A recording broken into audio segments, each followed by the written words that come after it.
Hello all, I'm Rachel Wood and I am back at the MSU Horticulture Gardens today to tell you about some edible plants and some not so edible plants that we have here. Actually, these plants I'm going to tell you about are just the opposite of edible. But first, let's dig into the ones that you can eat. First plant that I'm going to discuss is called Opuntia, but is commonly referred to as the prickly pear cactus. This is definitely a plant that you don't want to just pick up and put in your mouth, as the spines on them might hurt. The first thing that you want to do after you harvest the cactus pads is to cut off all of the spines. Once you have done this, the cactus pads are edible either raw or cooked, but make sure that you wash them first. The pad sap can also be used like aloe and can repel mosquitoes.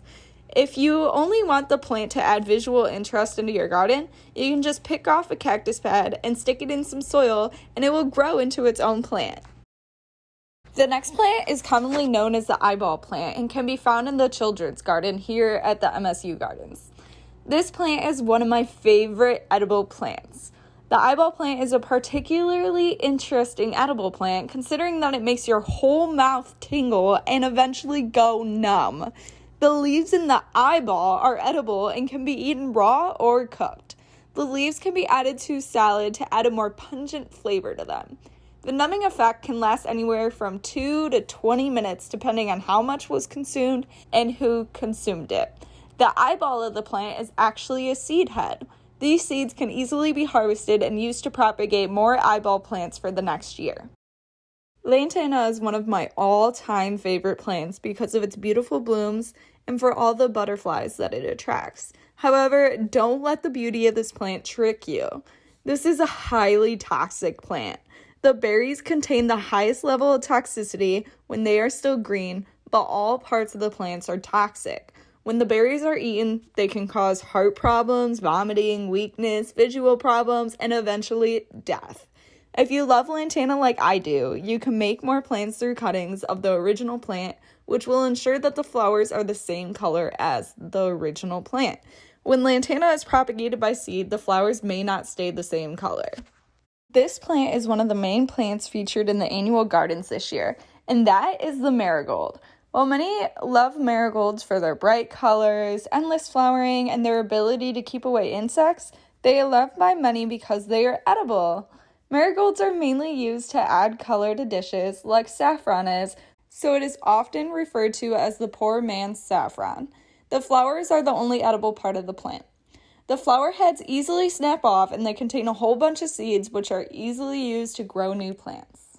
Although the Castor Bean adds a lovely addition to the garden this year, it is still one dangerous plant. In the seed pods of the plant, a poison called ricin is produced, which when ingested can cause many adverse effects. 3 to 4 of the seeds are enough to kill a person. Now you may be concerned when you see castor oil in the stores now, but no worries. The ricin is removed from the castor oil during processing. However, when castor oil is consumed in a large amount, it makes a great laxative. This plant can be propagated by the poisonous seeds. Just make sure that no one accidentally consumes any when you go to sow them. Portulaca, also known as moss rose, is a weed that I'm sure you have seen in the cracks of your sidewalks or in your garden beds. While it is a weed, it is also an attractive ornamental annual plant that we have here in the gardens. All parts of Portulaca are edible. The leaves, roots, and seeds are all edible. They're actually incredibly healthy as well, as they contain large amounts of vitamin C and omega-3 fatty acids. However, not all varieties are edible, and some can be very bitter.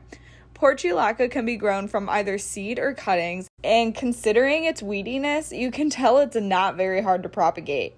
It will grow where it wants to grow. Please keep in mind that while these plants are actually edible, don't go around eating them without knowing whether or not they are safe.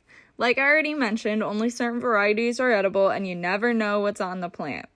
Let's leave it all to the squirrels, insects, chipmunks, deer, and rabbits to eat all our plants in the gardens.